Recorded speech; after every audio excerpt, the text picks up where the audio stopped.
আসসালামু আলাইকুম। সবাই কেমন আছেন? আশা করি সবাই ভালো আছেন। আলহামদুলিল্লাহ আমি ভালো আছি। চলে আসলাম বরাবরের মতো নতুন একটা রেসিপি দিয়ে। পাঙ্গাস মাছ ভুনা করবো, তো ভাবলাম রেসিপি শেয়ার করি। মাছটা অনেকেই খেতে পছন্দ করেন না, তাই আমার মতো এইভাবে ভুনা করলে সবাই খেতে পছন্দ করবে আশা করি। আমার বাসায় আগে অনেকেই পছন্দ করছে না, কিন্তু এখন কম বেশি সবাই পছন্দ করতে শুরু করেছে। আমি মাছটাকে ধুয়ে পরিষ্কার করে নিয়েছি। তারপরে হলুদের গুঁড়া, মরিচের গুঁড়া, লবণ, ছোটো এক পিস লেবুর রস দিয়ে মাখিয়ে রেখেছিলাম প্রায় 2 মিনিটের মতো। তারপরে ভেজে নিচ্ছি। আর তেলটা অল্প করে দিয়েছি, কারণ পাঙ্গাস মাছটা নেই তৈলাক্ত একটা মাছ, তার থেকে অনেক তেল উঠে আসবে। এই জন্য অল্প তেল দিয়ে মাছটা প্রথমে ভেজে নেব। কীভাবে ভেজে নিচ্ছি সেটা কিন্তু আমি বলে দিয়েছি। তো এই তো এর মধ্যে মাছ ভাজা কিন্তু হয়ে গেছে। এখন আমি পেঁয়াজ ভাজতে বসিয়ে দিলাম। আর এই তো মাছটাকে আমি একদম লাল করে ভেজে নেওয়ার চেষ্টা করেছি। যদিও আমার চুলায় গ্যাসের পরিমাণটা একদম কম। আমি আগেও কয়েকটা ভিডিওতে বলেছি আমাদের এখানে গ্যাস থাকে না, রাতের বেলা থাকে, দিনের বেলা থাকে না। তো অল্প গ্যাস যতটুকু পেরেছি ভেজে নিয়েছি। আপনারা চেষ্টা করবেন একটু লাল লাল করে ভেজে নিতে। এই তো এর মধ্যে পেঁয়াজটা মোটামুটি ভালো করে ভাজা হয়ে গেছে।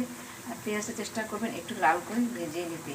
আমার যে গ্যাসের প্রবলেমের কারণে আমি ভালো করে ভেজে নিতে পারলাম না, আপনারা ভালো করে ভেজে নেবেন।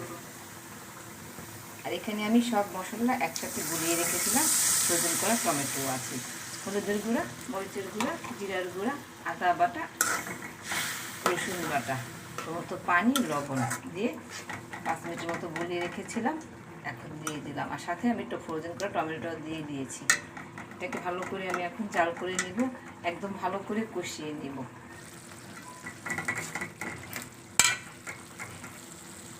এইটা মশলা পেস্ট সব কষানো হয়ে গেছে। এখন মাছগুলো দিয়ে দিব, দিয়ে আর একটু কষিয়ে নিব। তারপরে সামান্য পানি দিয়ে দিব, তেলের ঝোলে মাছে এক হয়ে যায় সেই জন্য। এখন এইভাবে এপাশ 1 মিনিট রেখে আবার ও পাশটা উল্টে দিব। এটা এখন আবার এই পাশটা উল্টে দিব, সবগুলো মাছই উল্টে দিব। পাঙ্গাস মাছটা যদি ভালো করে ভাজা হয় না, তাহলে রান্নাটা আরও ভালো লাগে।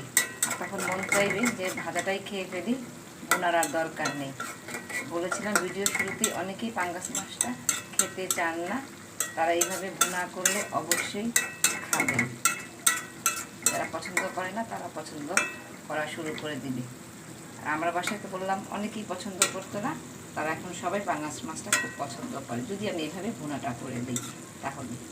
তো এই তো আবার এইভাবে আমি 1 মিনিট রাখবো, তারপরে এর মতো পানি দিয়ে দেবো।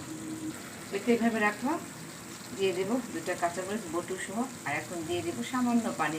আমি কিন্তু একদম ভুনা করব, সেই জন্য পানিটা আমি বেশি দিব না, একদম কম পরিমাণে পানি দিব, যেন তেলের ঝোলে মিশে যায় মাছটার ভিতরে। মশলা, তেল, লবণ সব যেন ঠিক মতো ঢুকে যায়। এই জন্য বাস এইভাবে আমি এখন ঢাকনা দিয়ে ঢাকবো না, 1 মিনিট আমি ঢাকনা ছাড়া রাখবো। পাঙ্গাস মাছের কিন্তু একটা গন্ধ থাকে, সবাই জানে। এই পাঙ্গাস মাছটা ভুনা করার সময় বারবার ঢেকে দিয়ে ভুনা করেন, তাহলে কিন্তু হবে না। একটু খোলা রেখে ভুনা করার চেষ্টা করবেন। আমি একটু পর ঢেকে দিব। মশলার গন্ধ, মাছের গন্ধ সব একদম পরিষ্কার পরিচ্ছন্ন হয়ে যাবে, তারপর আমি ঢেকে দেব।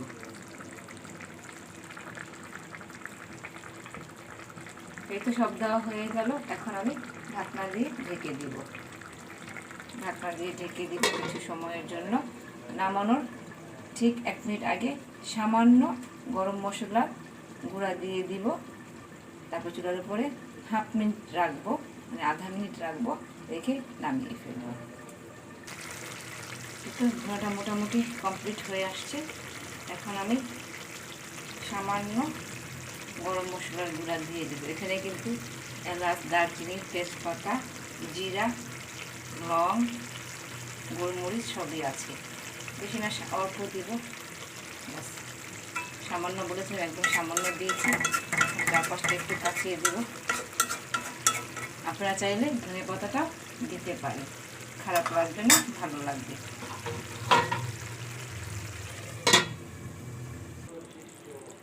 হয়ে গেছে কিন্তু পাঙ্গাস মাছ ভুনা রেসিপিটা।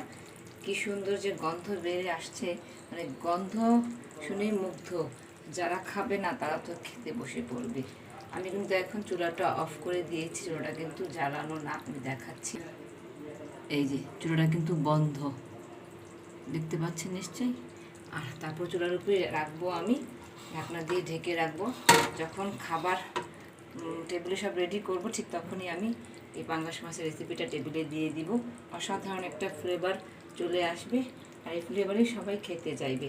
আশা করি রেসিপিটা আপনাদের কাছে ভালো লেগেছে। ভালো লাগলে লাইক করবেন, শেয়ার করবেন, আর আমার চ্যানেলটাকে সাবস্ক্রাইব করে নেবেন।